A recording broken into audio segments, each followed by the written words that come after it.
speaking Joel, Bisaya reader. Welcome back to another video, and for today I am going to do a special book tag. It is inspired by the mid-year book freakout tag, and I am going to call this the half a year book tag.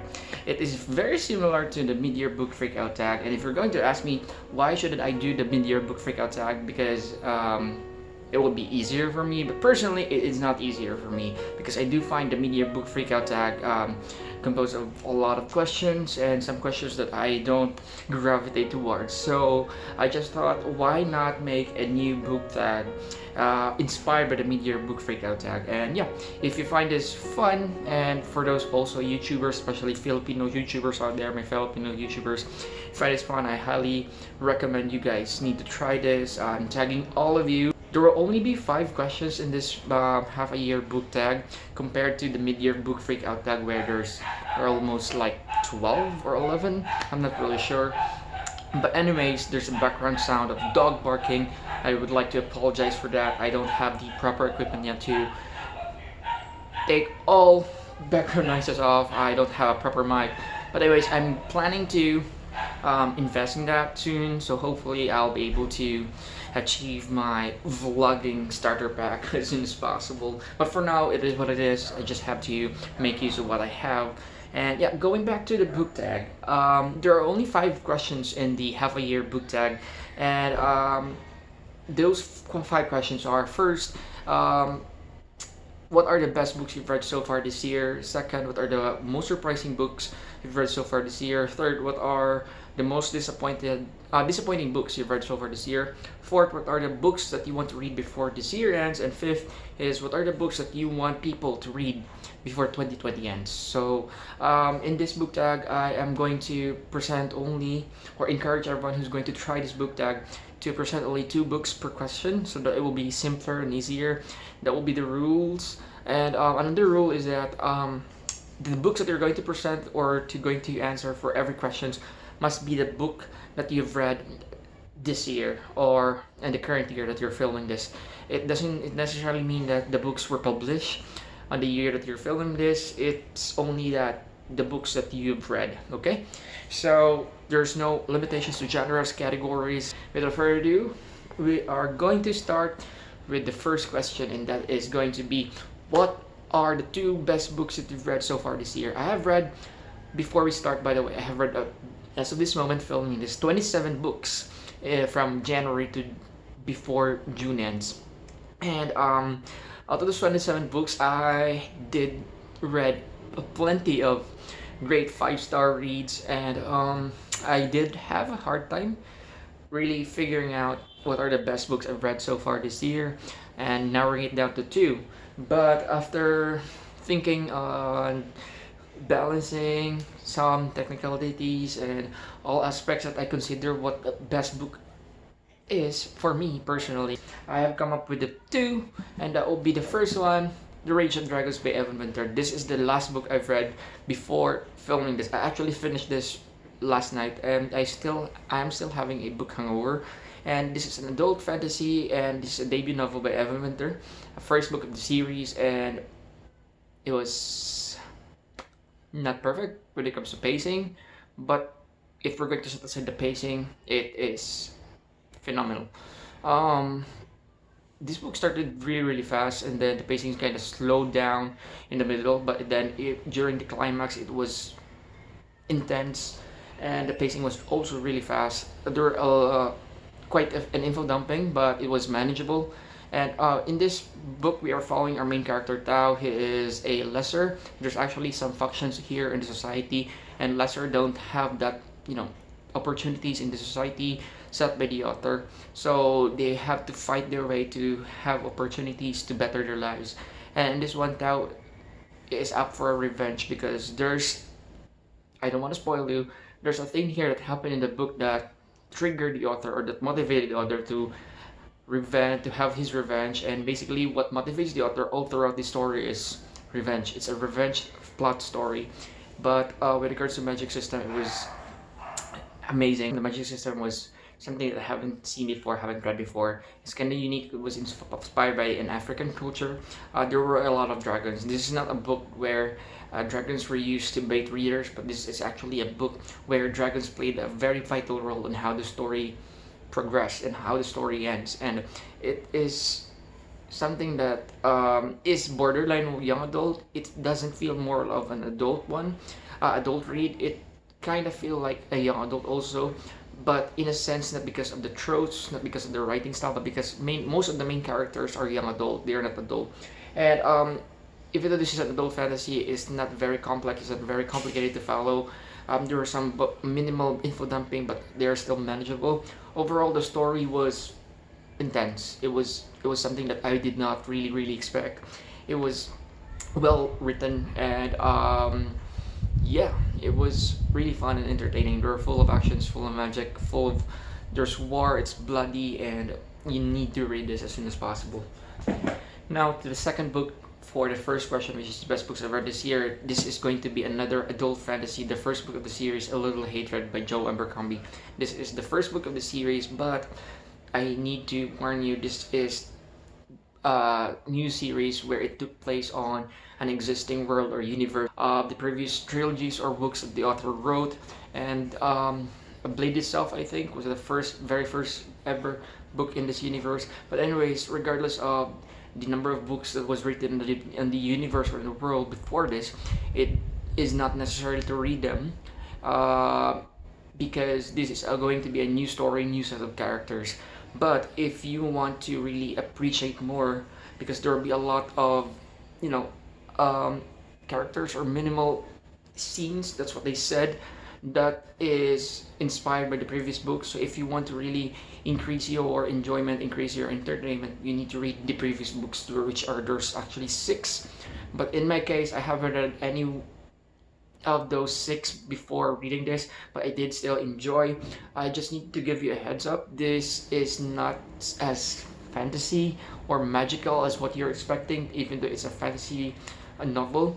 This is very political, and there's a war fantasy in this one, and the magic here is not that dominating. It's just really minimal. I did love the story, not because of the fantasy, not because of the magic system, but because of the set of characters and how these characters are related to each other and how complex their relationship are to each other. And it was really interesting to read, and really I was on the edge of my seat, not because of the action, because of the war, but because of the conspiracies and the things that are happening politically in this book. If you are looking for a great set of characters, highly political adult fantasy, I highly suggest you need to read this one. And also, this is a grim dark fantasy, and this is my first ever grim dark fantasy I've read in my entire life, and I did not really expect what grim dark is. And it was really gory, it was bloody, it was really graphic when it comes to how to kill people and how to, you know what I mean. Check this one out. It's really cinematic, atmospheric. It reminds me of Game of Thrones, and I personally think it's better than Game of Thrones. You will root for most of the characters, but there will be a lot of characters that you're going to hate. This book is going to draw a lot of emotions from you. It will make you angry, make you cry, make you go crazy. It will make you angry and make you angry. Take note. Now down to the next question, and that is the most surprising books that you've read this year, and I'm going to go with the first one, Leviathan Wakes by James S. A. Corey. This is the first book of the Expanse series. This is an adult science fiction, and there's a TV series adaptation for this already. There are actually around 8 or 9 books in the series as of this moment, and I'm so late, but I'm so happy I was able to start the series this year. This is the first book. Before we proceed, James S. A. Corey is actually composed of 2 authors, and James S. A. Corey is just a pseudonym. One of these authors that wrote the series is actually a personal assistant of George R. R. Martin. And yeah, going back to this one, we are following our main characters, which are a crew of the Belters. We have Belters, Martians, and Earthers. That's what they call themselves. They are actually at the brink of war. These 3 empire in the solar system. Basically, they are not aliens; they are just humans, but they were divided because of where they live. It is happening in the future, where humans were able to live on Mars, and that's why they're Martians. And then Belters, these are the humans who are able to live in the belt around Jupiter or Saturn. I think it was Saturn who does have the belt. That's why they call it the Belters. Before the story started, there were a lot of tension between these three empires, but the first few chapters of this book just fueled the tension, just made the spark and just triggered the war. And we are following our three main characters, or I mean four, I think, five. It's a crew. I don't want to spoil it, but I'm just going to use the crew, um, as they were caught in between the tension between the three empires, and they might be the only hope to prevent the war, or to make one empire win the war. It's something that is more of like also Game of Thrones, but this time it's a, what you call this one? It's science fiction. For example, we have these empires just like the Lannister versus, you know, the common in the Westeros, the common empires in the Westeros, and this one we have the Belters, Earthers, and Martians. They are trying to have conflict with each other, but they don't know that there's a bigger threat coming, and those are non-humans. And that's not a spoiler. You're able to know it eventually in the first chapter or the prologue. So, peace. Need to read this one. It is a great start of a very promising series, and I can't wait to read the Caliban's War. I think that's the second book. Now to the second book on the second question, which is the most surprising read. I'm going to go with a young adult fantasy, Crown of Feathers by Nikki Pao Preto. I was really surprised how great this book is. I was so hesitant and have a lot of reservations before reading this because again, I'm not a big fan as of this moment to young adults. I'm used to, but with the tropes that most of the new young adults have, young adult books have these days, I was so disappointed. But this one, it did not. It does have some of the it does have some of the tropes that I do hate from young adult books, but it was manageable. This is a Crown of Feathers young adult fantasy, first book of the series. We are following our two main characters as they are trying to survive from this world where humans are having war with animages, and these two characters are animages. The race used to be a war where human won against animages, and all animages remaining in the empire are being hunted and being killed. So what our two animages are doing is that they're trying to survive and look for a hidden camp of animages and to train to be a Phoenix Rider. Basically, animages are a threat to humans because they are more powerful. As from the word animages, they have the power or ability to control animals, and one of animals that can control are Phoenix, and Phoenix are in this world are really powerful. So if you do control a Phoenix, and then your enemy are doomed. But yeah, our two main characters, the sisters, are going to into an adventure to look for this secret camp and to train as Phoenix Riders. And basically, this camp is trying to plot a war or a revenge against humans. So it's actually a war fantasy, and it's also political. But there's also an adventure. What I do love about this one is that the complexity of the story and the magic system, and the ending. The ending was phenomenal. It's something I did not really expect. The plot twist was out of this world, and I was a big fan of the plot twist. So yeah, if you haven't read this one, if you're planning to pick this, I suggest you need to pick this as soon as possible, because this is probably the best young adult books I've read so far in 2020 or in the past couple of months or even years.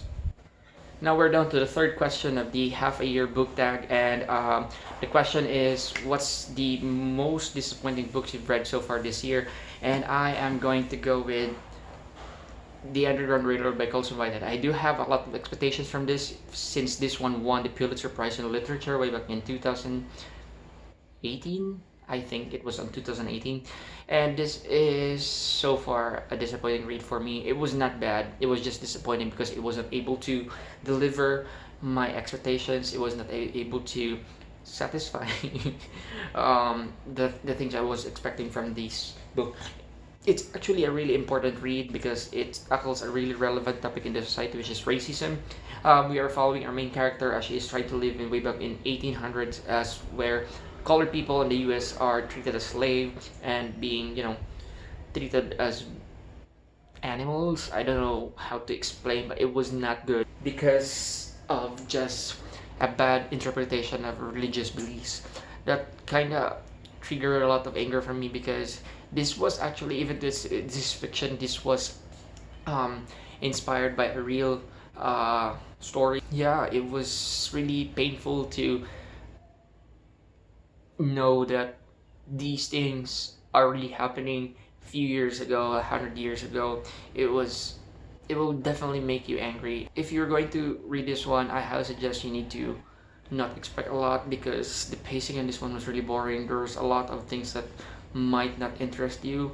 Um, it was really slow. The writing style was not really for me. It was really hard to follow, really complex for me, and the pacing was really slow. Again, it was really slow. It was really boring. I have to drag myself just to finish reading this book.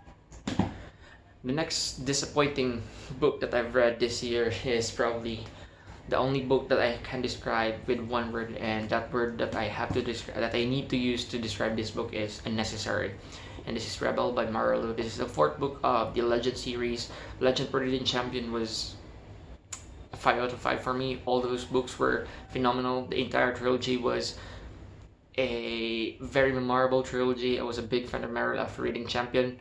But this one, out of nowhere, after several years of publishing Champion, Marilu decided to publish a sequel, which is book 4, called Rebel.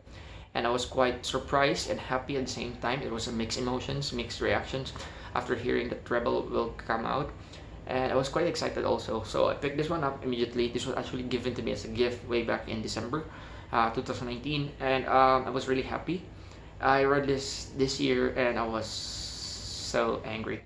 Like, again, it's really unnecessary. We do have these characters, especially June and Day, where you used to know on the trilogy. You used to know they're like this, they're badass, they're intelligent, they're so cool. But in this one, it seems that they're not the characters that we used to love on the trilogy. They were so different, and it was just really unnecessary. It was just like, what were you thinking, Marilu? You just destroyed the franchise. So if you're planning to pick this one up, save your money. Don't buy this. It's garbage. Now, next question is going to be um, the books that you haven't read yet, but you're planning to read before this year ends. And I'm going to go with Bloody Rose by Nicholas Ames. This is the second book of the Kings of the Wild, a debut novel of Nicholas Ames, and this is the second book of the band's Kings of the Wild versus the first book. This is adult fantasy, and I did read Kings of the Wild way back in January or February, I'm not really sure, earlier this year, and I did love it. I gave it 5 out of 5. It was really funny. It was an adventure fantasy that everyone needs to read. It was a fantasy book that will make you laugh, will make you root for the characters from start to the end. And this one is the sequel to it, so I don't know much about this one, but I can't really wait to go back to the world because for me, the writing style of Nicholas Ames and his world building was epic, so I need to go back as soon as possible. I'm planning to read this next month, so hopefully I'll be able to do it. So the next book I'm trying to read before this year ends, and probably I have to read this before June ends, before July starts. It is The Great Believers by Rebecca Mackay. This is a Pulitzer Prize finalist in 2020. This almost won the Pulitzer Prize in Literature this year, but it lost. It was defeated by Colson Whitehead's Nickel Boys. So congratulations, Colson Whitehead, for winning again another Pulitzer Prize in Literature. That was your second one. And I've heard a lot of good stuff about Nickel Boys, and I can't wait to have my physical copy. Before this year ends, I need to pick that one up because they told me, even though I hate Underground Railroad, even though I don't like this one, Nickel Boys was definitely a more worth it winner of the literature Pulitzer Prize in Literature, and it was better than the Underground Railroad. But this one, going back, The Great Believers by Rebecca Mackay. Look at how beautiful the cover is. This is an LGBTQ contemporary fiction where we're following two main characters on different timelines. The one character is actually a gay guy, and we're following him in timeline of 1985, where AIDS and HIV cases are starting to rise, and there's still no cure, and a lot of people, especially in LGBT community, are dying. And the second character is a girl, which is related to the guy that we're following on 1985, and her timeline is 2015, where HIV cases are still rising and still rampant and really relevant in the society. I'm really excited to read about, because I am pretty much sure that I will be able to learn a lot of things from this and really empathize to those who are having the disease, and also to help me break the stigma of people who towards people with people living with HIV. And this is also a great and perfect read for me, because June is Pride Month, so this is an LGBTQ themed adult contemporary book. So yeah, I need to pick this as soon as possible. Hopefully, I will be able to read that before July starts. Now, to the last question of the book tag, that is going to be the book that you want or to recommend everyone in the channel that we're watching right now in this video to read before 2020 ends. And these two books are, the first one, I have mentioned this a while ago, Kings of the Wild by Nicholas Ames. Can't wait to read this. I've read this earlier this year. It was phenomenal. It was really good. It was 5 out of 5. It's an adult fantasy again, debut author, and as for a debut novel, debut author. As for a debut novel of the author, I was really impressed how good he was writing this. His writing style was easy to follow. There were not a lot of info dumping to this. It was not complex, even though it's adult. The world was so atmospheric, and the magic system was simple. It was not complicated, but the elements in the world and the characters really stood out for me. We are following our group of characters. We call them the band. They were already retired mercenaries. They were so powerful when they were younger, but they already retired, and there's a one circumstance that happened in the book that they were forced to form the band again and go for one last mission. It was really funny because they were so old. Some of them don't know how to use or wield the sword anymore. Some don't know how to cast spells, and it is also like a reunion, because they have these families, and we try to really know these characters with a lot of wisdom, because again, they're really old and they've been through life. Aside from being a mercenary, they've been a father, they've been a grandfather, and they have a lot of motivations in the story that we can definitely gravitate towards. They were so adorable, and I am pretty sure that you will also love these characters, and the adventure that these characters are going to that took in the story was really memorable. The world was lush, and it was full of creatures that are really interesting. It was just really memorable. So I highly suggest you to pick this one up if you're looking for a adult fantasy read in this year. Now we're down to the last book for the last question, and again, the book that everyone needs to read before 2020 ends, and I am going to go with the recommend Our Town by Thornton Wilder. This is a Pulitzer Prize winner for play way back in the 1930s, and this is kind of weird. It's not the traditional book, because this one was the format of this one. It's written as a script and a play, and this is divided into 3 acts. Act 1, 2, and 3. Just a heads up, acts 1, 2, and 2 are really dragging and really boring. You might be discouraged to continue reading the book because there's nothing really happening. You don't know what the book is all about. But I need you to push yourself reading up until Act 3, because Act 3 is going to destroy you emotionally. I caught myself really crying so hard after reading Act 3. I did not really expect. It's a must read. I don't want to spoil it, guys, but if you're looking for a very emotional read, a book that will definitely make you cry, a book that will teach you a lot of lessons, like, trust me, you'll learn a lot of lessons from this book, you need to pick this one before 2020 ends. You need to pick this one up really soon.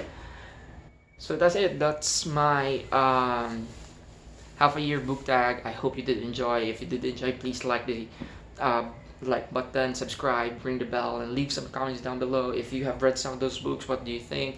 If you want to discuss those books on the comment section below. I'd be more than happy to talk with you guys. Thank you so much. Take care and keep safe.